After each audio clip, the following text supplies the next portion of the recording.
Hello students, welcome to civil staff Himachal under HPS mains current affair series, जिसमें international relation से आज हम आपके साथ टॉपिक डिस्कस कर रहे हैं। स्टूडेंट, हमारी ये series current affair point of view से डिज़ाइन की गई है एंड स्पेशली मेंस में किस प्रकार से करंट अफेयर से संबंधित सवाल आपके पूछे जाते हैं। If you are talking about international relations, तो बहुत से सवाल स्टूडेंट आपके इंटरनेशनल रिलेशन से बनते हैं और उनमें भी स्पेसिफिकली करंट अफेयर से संबंधित सवाल आपके ज़्यादातर होते हैं। तो चर्चा करेंगे स्टूडेंट, बात करेंगे आज का जो हमारा टॉपिक है।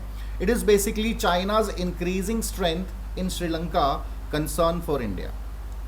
बहुत ही महत्वपूर्ण ये टॉपिक है। अभी रिसेंटली डिफरेंट आर्टिकल्स इससे संबंधित पब्लिश हुए हैं डिफरेंट इंपॉर्टेंट न्यूज़पेपर्स में। एंड स्टूडेंट, चाइना की जो लगातार पॉलिसी है आपकी इंडियन ओशन में अपने प्रभाव को, अपनी स्ट्रेंथ को बढ़ाने की, उसका एक हम ये देख सकते हैं। और श्रीलंका में लगातार प्रभाव बढ़ रहा है और अगर इंडियन ओशन में श्रीलंका पर ज़्यादा प्रभाव बढ़ेगा, ज़्यादा इकोनॉमिकल या डिफरेंट एस्पेक्ट से चाइना का स्ट्रेंथ बढ़ेगा, so of course it is a matter of concern for India. So क्या इससे कंसर्न है, किन किन एरियाज़ में चाइना ने आपकी श्रीलंका में ग्रो किया है, उस पर बात करेंगे। चाइना भारत के लिए क्या कंसर्न है और भारत उसके लिए क्या पॉलिसी फॉलो कर रहा है निपटने के लिए, उस पर चर्चा करेंगे। बहुत ही सिग्निफिकेंट टॉपिक है। शुरू करते हैं स्टूडेंट आज का टॉपिक। सबसे पहले हम जानेंगे about Indo Sri Lanka relations.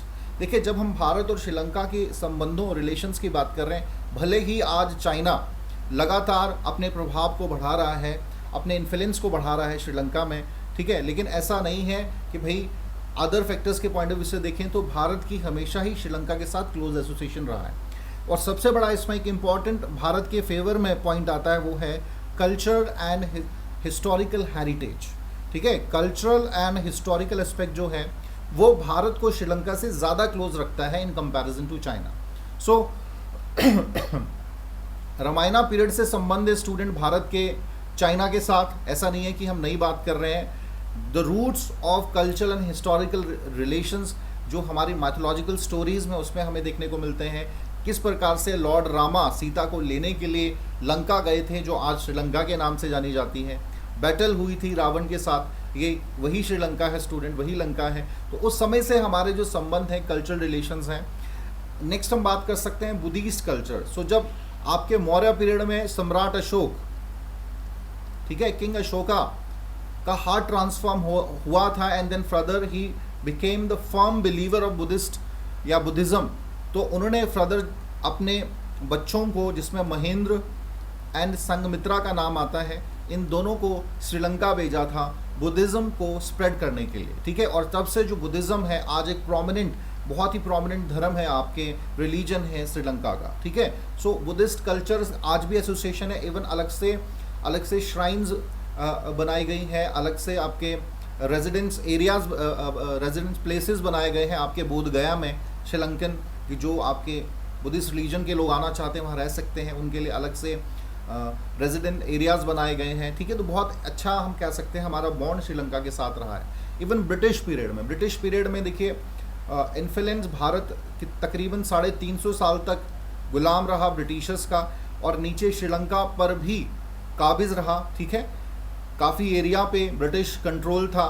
Even और भी यूरोपियन पावर जैसे डचेस थे, फ्रेंच थे, even they control many ports and important parts of Sri Lanka. लेकिन मैं ब्रिटिश का एग्जाम्पल ज़्यादा इसलिए दे रहा हूँ बिकॉज ब्रिटिश का कंसर्न भारत के साथ ज़्यादा रहा, और यही एक वजह रही कि भाई जैसे तिरुनेलवेली का पोर्ट था या फिर कोलंबो पोर्ट था, इन पर काबिज था ब्रिटिश रूल रहा, और बहुत से इंडियन जो थे उनको काम करने के लिए श्रीलंका भेजा जाता था। आज हम तमिल एग्जिस्टेंस जो देखते हैं श्रीलंका में, उसका कहीं ना कहीं बेस वही बना। दे सेटल डाउन देयर। ठीक है, तकरीबन 200-250 साल से वो वहीं रह रहे हैं, उनकी पॉपुलेशन इंक्रीज हुई। अब एक इम्पॉर्टेंट कम्युनिटी श्रीलंका की तमिल्स बन गए हैं। ठीक है, रिबेल्स भी हुए थे इसी की वजह से, जिस पर भी चर्चा फर्दर हम करेंगे। नेक्स्ट है civil war in Sri Lanka student. वैसे तो शुरुआत बीज तो 1976 में बो दिए गए थे, बट हम कह सकते हैं कि 1983 टू 2009 तक जो है आपके सिविल वॉर की सिचुएशन रही श्रीलंका में, और भारत का इसमें बड़ा ही अहम भूमिका रही। ठीक है, ये ग्रुप हमने सुना होगा, LTTE। ठीक है, लिबरेशन ऑफ तमिल टाइगर इलम्स, ये आपका बहुत ही प्रोमिनेंट ग्रुप था, रिबेलियन ग्रुप था, और जिसने श्रीलंका में एक फॉर्मेंट, एक सिविल वॉर की सिचुएशन बहुत लंबे टाइम तक रखी। 1987 का एग्जाम्पल मैं देना चाहूँगा स्टूडेंट, बहुत इंपॉर्टेंट ये इवेंट था जब भारत ने ऑपरेशन पवन हंस को लॉन्च किया था अगेंस्ट लिट्टे के खिलाफ, किस प्रकार से निपटता है।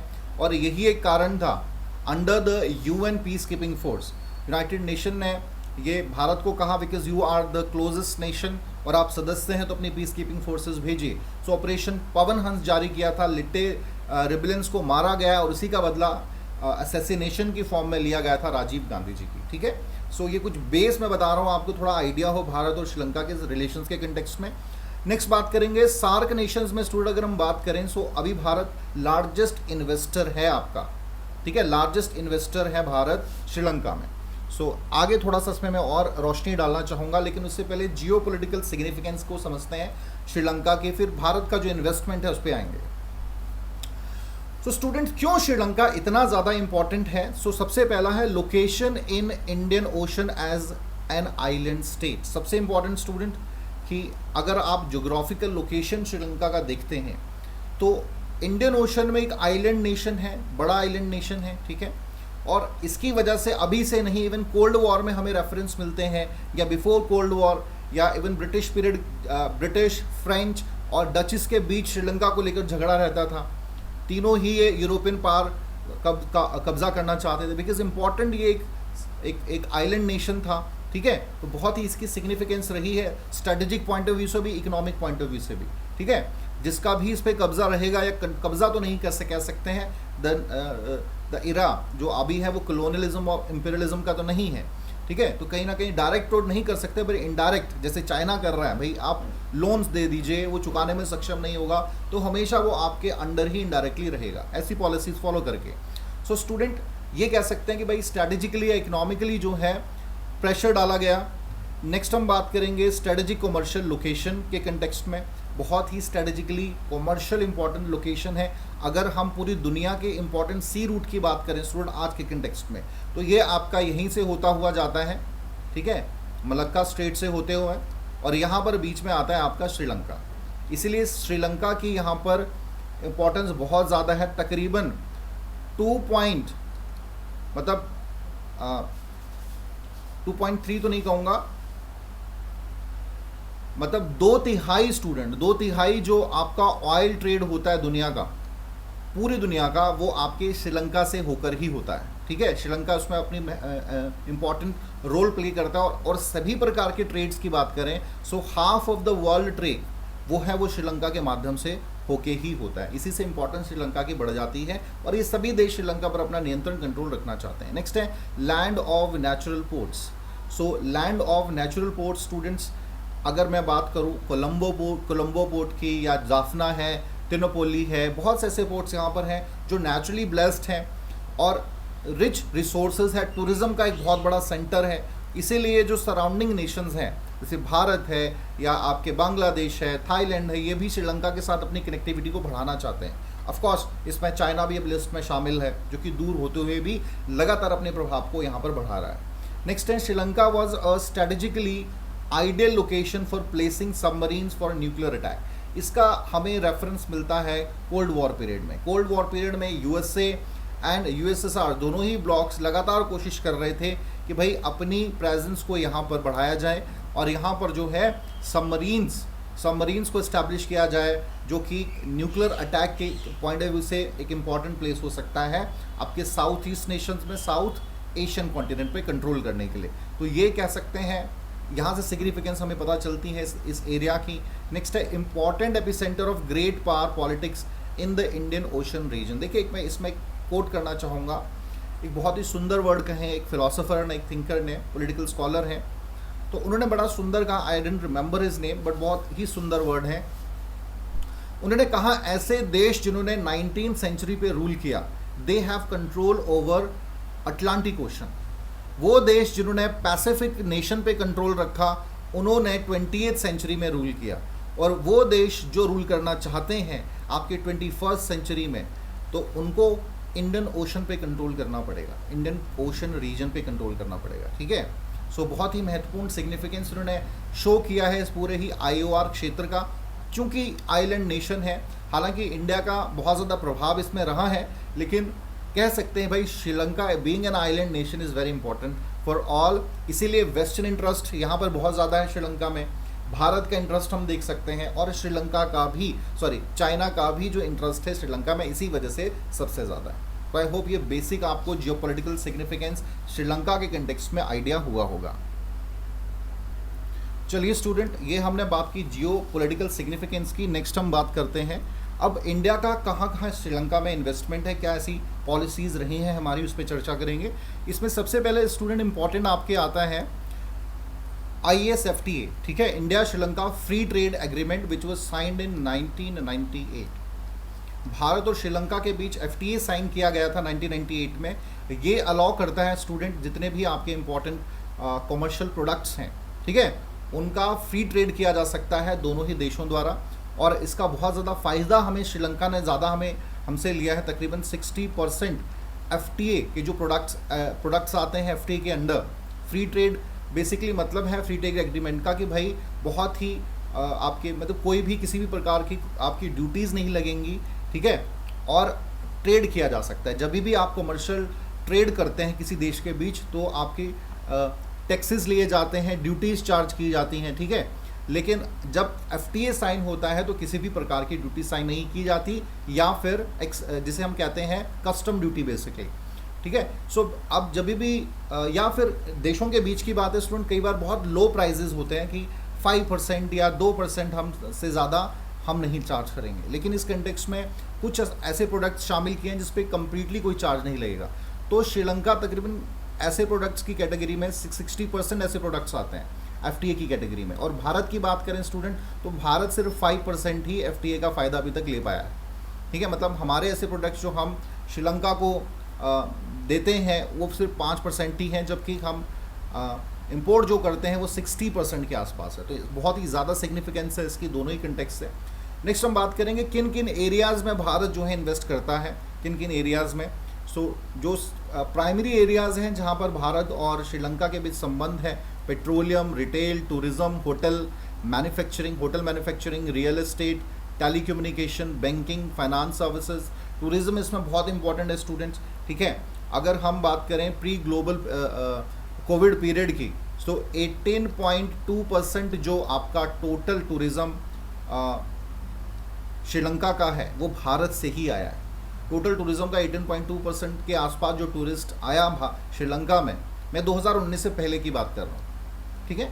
कोविड पीरियड में बहुत ज़्यादा हिट किया है श्रीलंका को भी, क्योंकि मेजरली उनकी इकॉनमी है वो टूरिज़्म सेंट्रिक है, और टूरिज़्म बहुत ज़्यादा टूरिज़्म की वजह से लॉस हुआ श्रीलंका को भी। चलिए स्टूडेंट आगे बात करते हैं।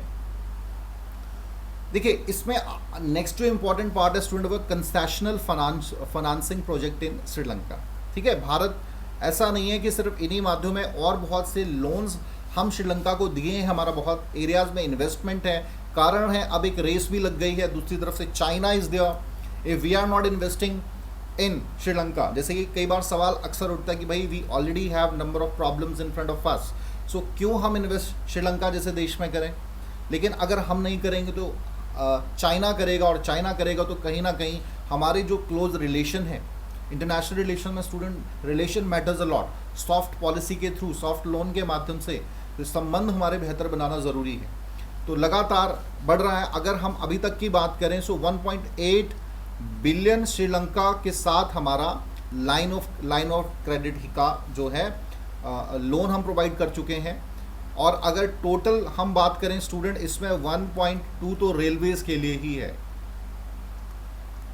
चाहे कोस्टल लाइन की हम बात करें, कोस्टल लाइन में रेलवे बिछाने की बात करें, या इंटर स्टेट रेलवे कनेक्टिविटी को बढ़ाने की बात की जाए। LOC पे बात करते हैं स्टूडेंट। LOC क्या है? ये लाइन ऑफ क्रेडिट एक तरीके का सॉफ्ट लोन होता है, ठीक है, सॉफ्ट लोन होता है स्टूडेंट। और इसमें क्या करते हैं कि देश जो है किसी देश को बहुत ही कम इंटरेस्ट रेट पे लोन प्रोवाइड करते हैं।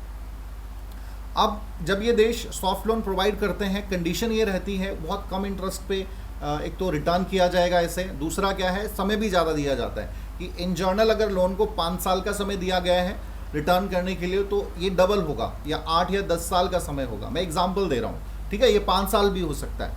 सो बेसिकली दो क्राइटेरिया इसमें रखे जाते हैं कि भाई एक तो बहुत कम इंटरेस्ट पे आपको ये लोन दिए जाते हैं, और दूसरा ये है कि भाई समय भी ज़्यादा दिया जाता है आपको रिटर्न करने के लिए इस लोन को। लेकिन इसका फ़ायदा क्या होता है कंसर्न देश को, कि सवाल उठेगा भाई क्यों फिर देश दे, क्या फ़ायदा मिल रहा है इंडिया को या चाइना जैसे देशों को।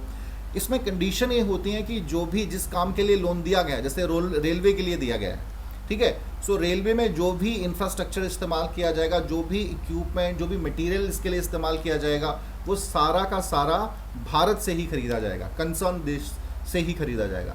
मतलब अगर हम 1 बिलियन का लोन दे रहे हैं श्रीलंका का, तो वो 1 बिलियन भारत पर ही खर्चा करेगा, भारत में फिर से रिटर्न आ जाएगा, ठीक है। तो ये एक तरीका होता है स्टूडेंट सॉफ्ट लोन देने का। अब इसमें भारत ने कब कब दिए, और थोड़े से मैं बहुत इससे भी ज़्यादा है, मैं कुछ हाईलाइटेड वही कोट कर रहा हूँ। 2004 का LOC हमने दिया था तकरीबन 150 मिलियन का, ठीक है, for export of petroleum products. Then line of credit हमने दिया 167.40 मिलियन का for the upgradation of coastal railway track, ठीक है, ये भी 2010 के आसपास दिया गया था। और अभी रिसेंटली स्टूडेंट जून की बात कर रहा हूँ मैं, जून मंथ की, 100 मिलियन का LOC प्रोवाइड किया है सोलर प्रोजेक्ट इन श्रीलंका। जो सोलर प्रोजेक्ट्स हैं उनको और ज़्यादा बेटर बनाने के लिए 100 मिलियन का हम LOC दे रहे हैं श्रीलंका को। तो इससे आप अंदाज़ा लगा सकते हैं कि भाई भारत बहुत बड़ी कोई इकॉनमी नहीं in comparison of China. China की इकॉनमी तकरीबन 20 ट्रिलियन के आसपास है, ठीक है, और भारत की अभी 3 ट्रिलियन के आसपास इकॉनमी है। बट इसके बावजूद हम ये इन्वेस्टमेंट कर रहे हैं अपने सभी पड़ोसी देशों में। ऐसा नहीं है कि भाई श्रीलंका के कंटेक्स्ट में है, आप नेपाल की देख लीजिए, भूटान देख लीजिए, बांग्लादेश, म्यांमार, इन सभी देशों के साथ हम इन्वेस्टमेंट अपनी बढ़ा रहे हैं। सो क्योंकि सबसे बड़ा कारण स्टूडेंट ये है कि अगर हम इन्वेस्ट नहीं करेंगे तो देयर इज़ चाइना, और चाइना इज़ ऑलवेज रेडी। चलिए स्टूडेंट, नेक्स्ट हम बढ़ेंगे। ये तो हमने बात की LOC की। दूसरा है फ्री ग्रांट। इनमें थोड़ा सा डिफरेंस भी बता दूं स्टूडेंट। LOC का मतलब मैंने आपको बता दिया, हम लोन की तरह दे रहे हैं, वो हमें वापस मिल जाएगा। फ्री ग्रांट का मतलब है कि हम एक ऐसा डोनेशन की तरह पैसा दे रहे हैं जो हम वापस नहीं लेंगे। तो इसमें बेसिकली स्टूडेंट 1992 में एक फ्री एम्बुलेंस सर्विसेज स्टार्ट की गई थी श्रीलंका में, और अभी इस पर और ज़्यादा इन्वेस्टमेंट किया गया है, स्पेशली इन कोविड पीरियड, ठीक है। और इसने बड़ा ही क्रूशल रोल प्ले किया है स्टूडेंट कोविड-19 के समय में श्रीलंका में। Free ambulance services funded by India. Next है India second largest grant project to Sri Lanka after the housing projects. Housing projects में स्टूडेंट तकरीबन 400 मिलियन भारत ने इन्वेस्ट किया है, ठीक है, 400 मिलियन। कुछ समय पहले ही भारत ने लास्ट आई थिंक 2020 में या 2019 में ये इन्वेस्टमेंट किया था। 400 मिलियन का अमाउंट बहुत ज़्यादा होता है, लेकिन हाउसिंग प्रोजेक्ट्स के लिए इससे फ़ायदा मिलेगा तकरीबन 6000 घरों को श्रीलंका में।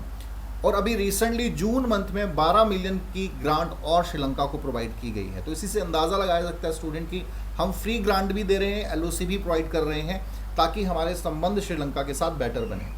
लेकिन फिर भी कमियां हैं, उन पे काम करना बाकी है। तो ये तो हमने बात की इंडिया की इन्वेस्टमेंट की। अब ज़रा चाइना की इन्वेस्टमेंट पे आते हैं स्टूडेंट। चाइना का क्या रोल है श्रीलंका में। सो चाइना इन श्रीलंका की बात करें तो जो भी टोटल GDP है आपके श्रीलंका का, उसका 14% स्टूडेंट जो है it is acquired by China. मतलब चाइनीज़ की 14% इन्वेस्टमेंट है total GDP of Sri Lanka. Bharat की बात करें तो ये सिर्फ 2% है।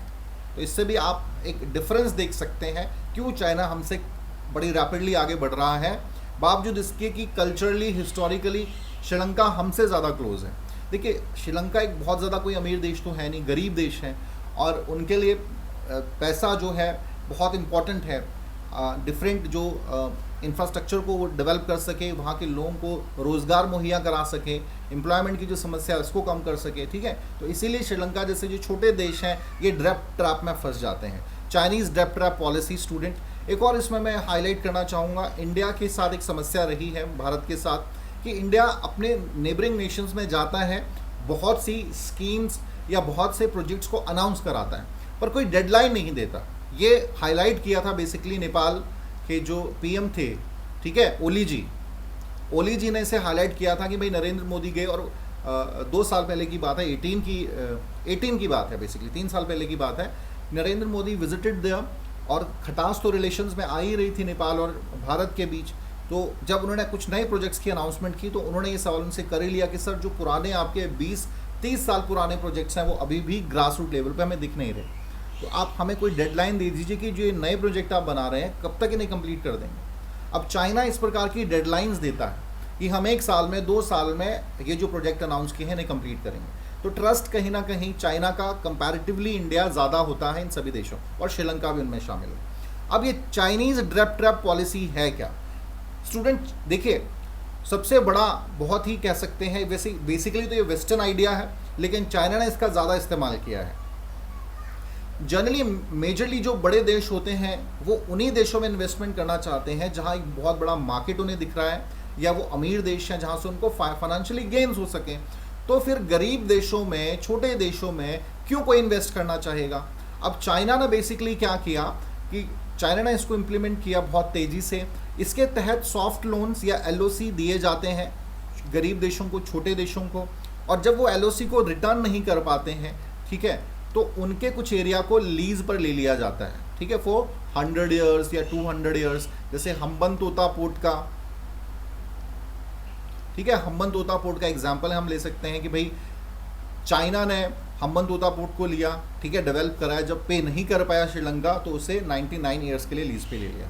या फिर मिलिट्री बेसिस बनाने के लिए ले लेंगे जब वो पे नहीं कर पा रहे हैं। जैसे जिबूती का एग्जाम्पल है स्टूडेंट, जिबूती का एग्जाम्पल हम ले सकते हैं, या बहुत से आपके नियर बाय नेशंस है, सोमालिया है या इथोपिया है, यहाँ पर आपके मिलिट्री बेसिस चाइना को मिले हुए हैं, या और वेस्टर्न नेशंस को मिले हैं, ठीक है। तो ये ड्रैप ट्रैप पॉलिसी रहती है। अब गरीब देश अक्सर इसमें फंस जाते हैं। तो इम्पॉर्टेंट है स्टूडेंट ये भी समझना, ये आप ग्लोबल इन्फ्लुएंस देख सकते हैं स्टूडेंट चाइना का। ये तकरीबन सभी एरियाज़ हैं जिनको चाइना बैक्ड पोर्ट्स हैं। तो आप यहाँ देख सकते हैं श्रीलंका है, नॉट ओनली श्रीलंका, ये आप अफ्रीकन नेशन में देखिए कितनी तेज़ी से आपके बढ़ रहा है। पूरे कॉन्टिनेंट में अभी तक बहुत ज़्यादा इन्वेस्टमेंट पूरी ग्लोबली अफ्रीकन नेशन में इस कॉन्टिनेंट में हुई नहीं है, और रैपिडली बढ़ रहा है। और एनर्जी या कह सकते हैं रिसोर्सेज रिच ये आपका कॉन्टिनेंट है। आने वाले साल में कितना फ़ायदा मिलेगा? One belt one road initiative जो है, one belt one road initiative student, इसको बड़ी तेज़ी से बढ़ा रहा है by connectivity, increasing connectivity with these all nations, ठीक है। स्ट्रेटेजिक एरियाज़ में देखिए यूएसए के साथ आपका ट्रेड वॉर चल रहा है, लेकिन स्ट्रेटेजिक लोकेशन कहाँ पे देखिए बिल्कुल मिली हुई है। Same in the case with India, ठीक है। तो ये आपको अंदाज़ा लगता है। नेक्स्ट हम बात करते हैं प्राइमरी इंटरेस्ट ऑफ चाइना। अब ज़रा प्राइमरी इंटरेस्ट पे बात करें तो 3 प्राइमरी इंटरेस्ट हैं आपके इंडियन ओशन रीजन में। सबसे पहला है पैसिफिक, ठीक है, पैसिफिक का जो क्षेत्र है, साउथ चाइना सी का जो एरिया है, and student of course Indian Ocean region and East African, ये जो आपका ईस्ट अफ्रीकन रीजन है, ये तीनों ही एरिया प्राइमरी आपके इंटरेस्ट में आते हैं। इंडो पैसिफिक रीजन कह सकते हैं हम, Indo Pacific region, East African nations region and South China Sea. Map में नहीं देख पा रहे आप साउथ चाइना सी को, वहाँ पर भी काफ़ी हद तक कंट्रोल रखता है आपका चाइना, ठीक है। ये क्लेम करता है that the whole South China Sea belongs to China, और यही एक कारण है कि जितने भी साउथ ईस्ट एशियन नेशंस हैं उनके साथ लगातार संबंध खराब हैं चाइना के साथ, एंड वो बहुत ज़्यादा सेफ खुद को महसूस नहीं करते हैं। दूसरा है अफ्रीकन नेशन स्टूडेंट, ये आप लोकेशंस देख सकते हैं important, Hambantota port in Sri Lanka, Gwadar port यहाँ मिला हुआ है आपके चाइना को, देन आपके दरे सलाम पोर्ट तस्मानिया में है, Mombasa port, port of Lamu Somalia Ethiopia क्षेत्र में, ये सभी पोर्ट हैं।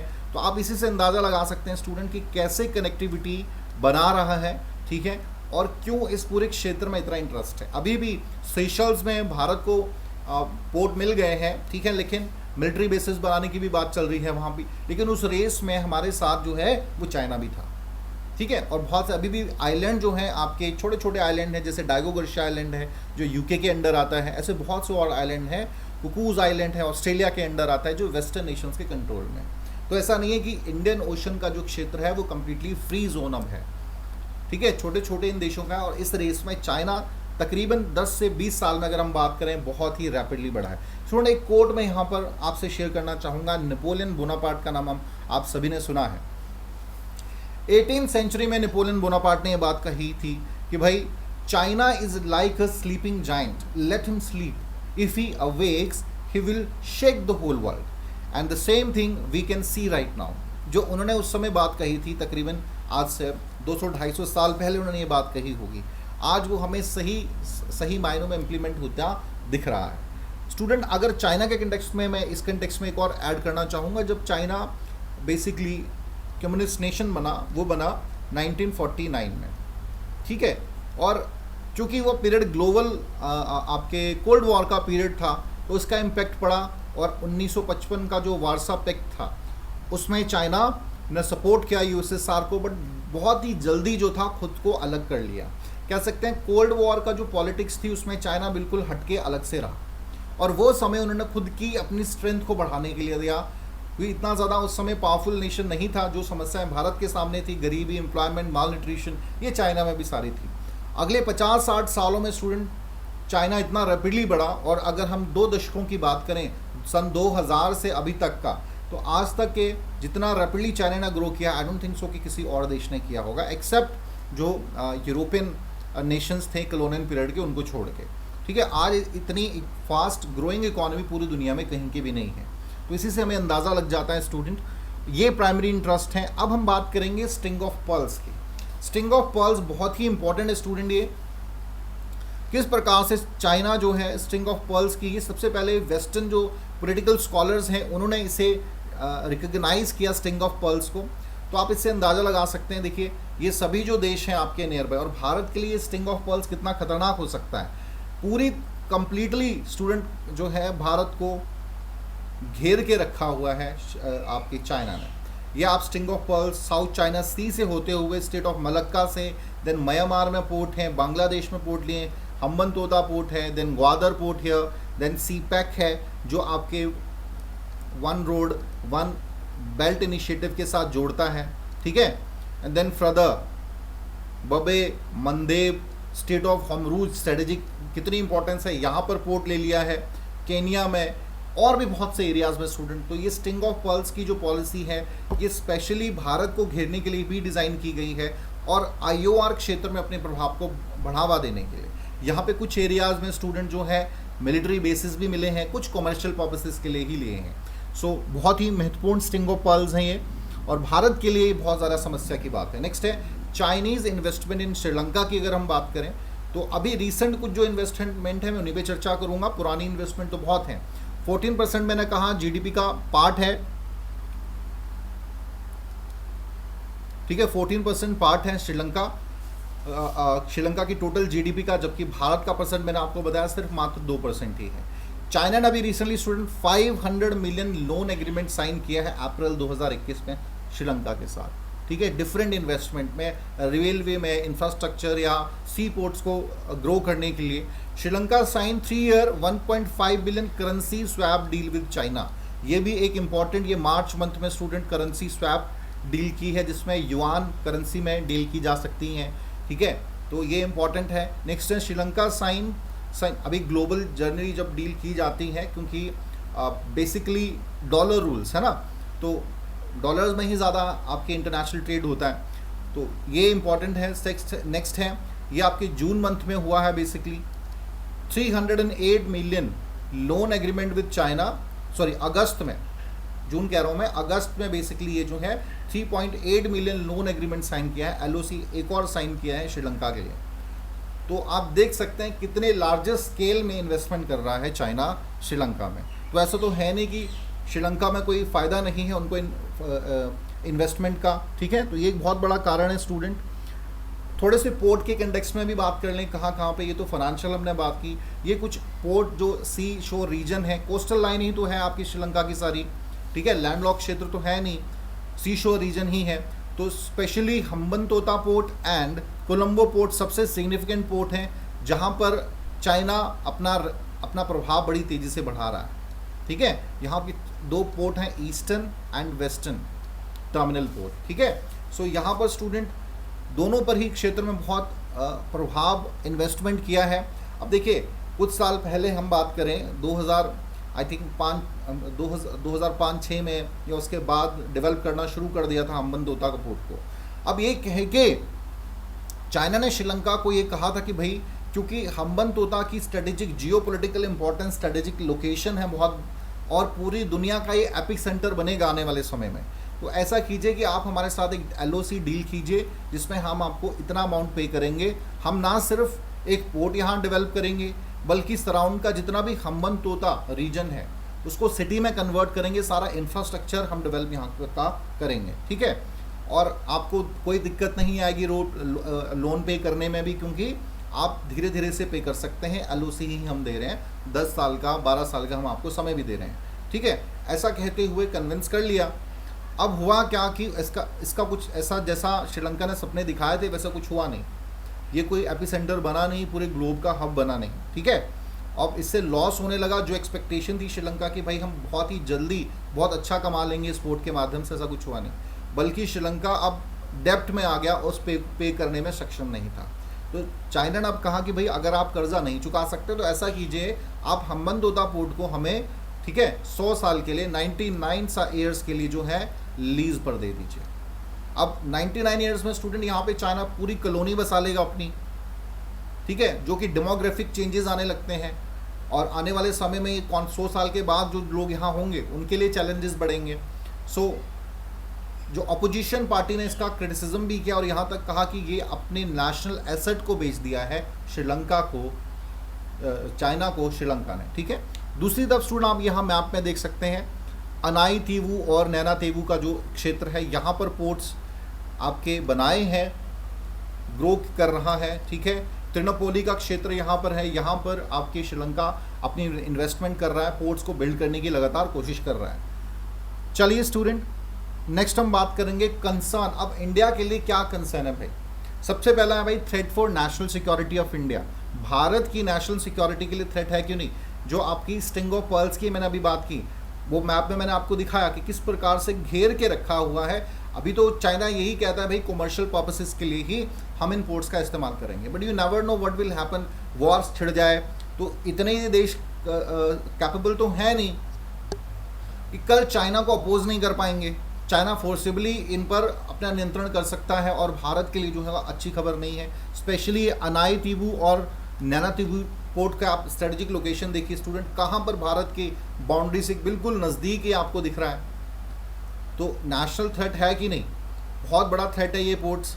और इसी प्रकार से जो स्ट्रिंग ऑफ पर्ल्स की पॉलिसी है वो भी, लेकिन स्पेशली ये जो 2 पोर्ट्स अभी बना रहा है ये भारत की कोस्टल लाइन से बहुत ही ज़्यादा नज़दीक है, ठीक है। बहुत खतरा है भारत के लिए इसके लिए, इस पॉइंट ऑफ व्यू से। नेक्स्ट है China is increasing control in IOR।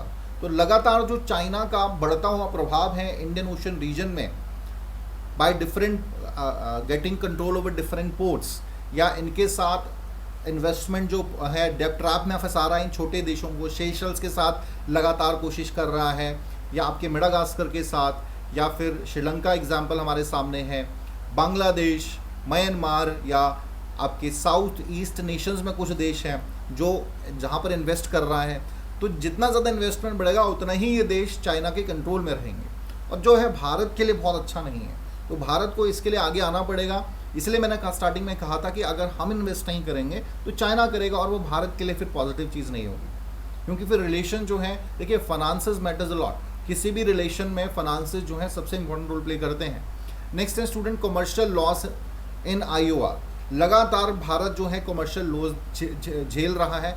Specially यहाँ मैं एग्जांपल देना चाहूँगा, ये आपका जो कोलंबो पोर्ट का क्षेत्र है, ठीक है। यहाँ पर स्टूडेंट ईस्टर्न टर्मिनल जो है कंटेनर टर्मिनल है, अभी 2000 जिसे अडानी ग्रुप द्वारा बिल्ड करना था, लेकिन अभी रिसेंटली जो है 2021 में ही यहाँ की सरकार ने, राजपक्षे जो गवर्नमेंट है, उन्होंने मना कर दिया और इस डील को, ये जो एग्रीमेंट साइन किया था, यहाँ पे एक कंटेनर टर्मिनल इस पोर्ट में डेवलप किया जाएगा, वो खारिज कर दी है डील अब, ठीक है। चाइना का इसमें इनडायरेक्टली रोल है, चाइना ने प्रेशर डाला होगा डेफिनेटली, क्योंकि कोलंबो में उनके भी बेसेस हैं।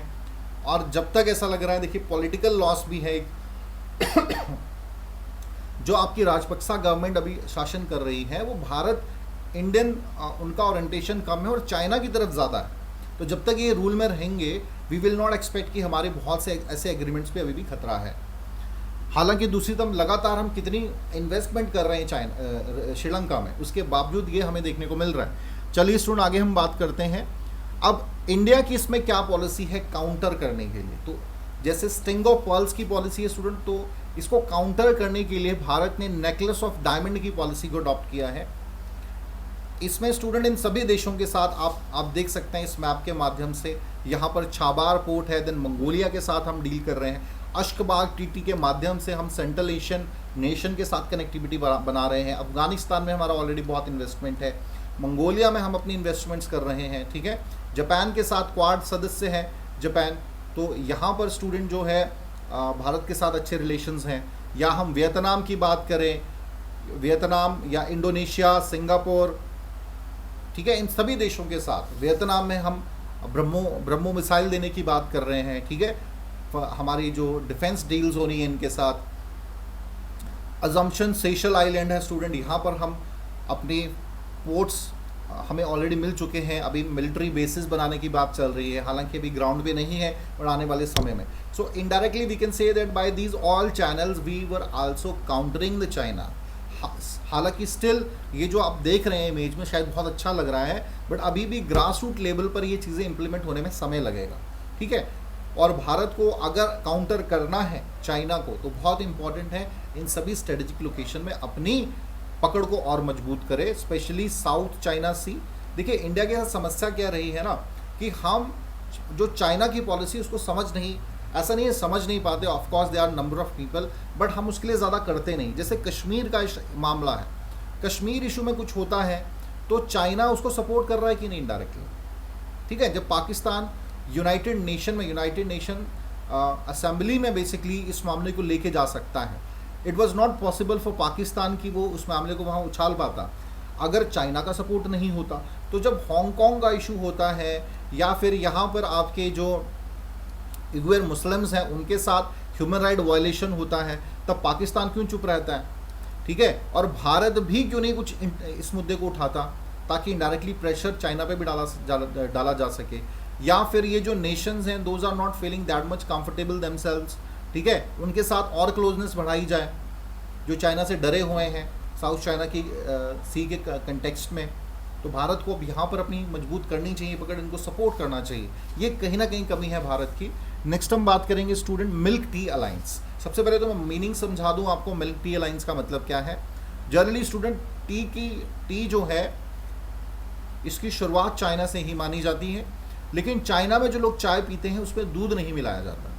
तो जनरली ऐसे देश जो आपके चाइना के सराउंडिंग में है और वहाँ पर चाय में दूध भी मिलाया जाता है, और उन सभी के साथ बहुत अच्छे संबंध चाइना के अब नहीं है, तो इन देशों ने एक अलायंस करने की बात की, जिसका नाम दिया मिल्क टी अलायंस। इसके माध्यम से ऐसे देश जहाँ पर थोड़ा फनी लगेगा आपको कि भाई चाय में दूध मिला के पिया जाता है, वो एक अलायंस बनाएंगे। ये basically it is basically N alliance, इसको नाम मिल्क टी अलायंस इसलिए दिया गया है, ठीक है।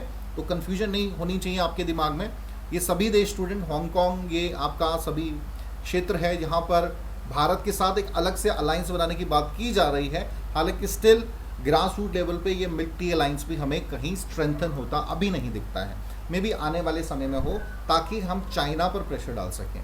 बहुत महत्वपूर्ण है। नेक्स्ट है student quad, quadrilateral security dialogue, ये सबसे इसमें इंपॉर्टेंट है स्टूडेंट। 2017 में क्वाड केम इनटू एग्जिस्टेंस, हालांकि 2007 से ही एग्जिस्टेंस में आने की इसकी बात हो रही थी, आ नहीं पाया, ठीक है। ऑस्ट्रेलिया ने इसमें सपोर्ट नहीं किया। 4 मेंबर देश हैं इसमें आपके, भारत है, यूएसए है, जापान है एंड ऑस्ट्रेलिया। तो 2007 में नहीं, शिंजे एबे जो हैं उन्होंने ये प्रमोट किया था उस टाइम पे, पर 2017 में फाइनली क्वाड बना। और स्पेशली इसका ऑब्जेक्टिव ही ये है कि भाई इंडो पैसिफिक क्षेत्र का जो स्ट्रेटेजिक और जो आपकी सिक्योरिटी से संबंधित इश्यूज़ हैं, मतलब स्ट्रेंथन किया जाए इस पूरे रीजन में, बैलेंस ऑफ पावर को टिल्ट किया जाए अपने फेवर में, जो कि इनडायरेक्टली प्रेशर डालेगा चाइना पे। और सही मायनों में ये जो अभी तक हमने बात की है, क्वाड ही सबसे ज़्यादा इफेक्टिवली प्रेशर डाल रहा है चाइना पर, ठीक है, क्योंकि इसमें सबसे पावरफुल दुनिया के नेशन वो भारत के साथ खड़े हैं, जिसमें यूएसए, जापान, ठीक है, ऑस्ट्रेलिया, ये देश शामिल हैं। तो ये इम्पॉर्टेंट है अगर हम काउंटर करना चाहते हैं इस पूरे एरिया में चाइना को, so we have to be effectively work under quad. जो भी पॉलिसीज़ हैं उनको इम्प्लीमेंट करना चाहिए, और ज्वाइंट वेंचर जो भी होते हैं क्वाड के, उनमें मिलजुल कर काम करना चाहिए। आगे बढ़ेंगे स्टूडेंट। इकोनॉमिक इन्वेस्टमेंट जो लगातार हमारी हो रही है उनको बढ़ाना चाहिए, ठीक है। अभी रिसेंटली जो इसमें इन्वेस्टमेंट हुई है उन पे बात कर रहा हूँ। Development of oil tank, farm, port, petroleum refinery and other industry in Tirunelveli जो का क्षेत्र है यहाँ पे, तो ब्रिटिश पीरियड से ही ये बहुत ही इंपॉर्टेंट पोर्ट है स्टूडेंट। नेक्स्ट है container terminal in Colombo port as a joint venture, लेकिन ये अभी हमारे हाथ से चला गया है, ठीक है। Floating storage regasification unit in Colombo, ठीक है, ये भी कोलंबो में ही। 550 megawatt solar power plant in Sampur, ये आप देख पा रहे हैं सैमपुर कहाँ पर है। इसके अलावा special economic zone in identified location regasified LNG power plant, तो बहुत से एरियाज़ हैं जहाँ पर आपके एलएनजी पावर प्लांट इस्टेब्लिश करने की भारत कोशिश कर रहा है। और भी क्षेत्रों में हमें, ये टूरिज्म के अलावा है स्टूडेंट, टूरिज्म में तो मैंने आपको बता ही दिया हमारा शेयर है ही, ठीक है, लेकिन इसके बावजूद इन सभी एरियाज़ में भारत इन्वेस्टमेंट कर रहा है, जो कि बहुत अच्छी बात है। और कहीं ना कहीं चाइनीज़ प्रभाव को ये कम भी करेगा, काउंटर भी करेगा। तो ये कुछ चैलेंजेस थे स्टूडेंट, ये कुछ कंसर्न थे जो हमने डिस्कस किए। आई होप कि आज का टॉपिक अच्छे से आपको क्लियर हुआ होगा। बहुत ही क्रूशल ये टॉपिक है एग्जामिनेशन पॉइंट ऑफ व्यू से आपके, सो गो थ्रू होंगे इसके साथ। सो आज के लिए इतना ही student, thank you very much.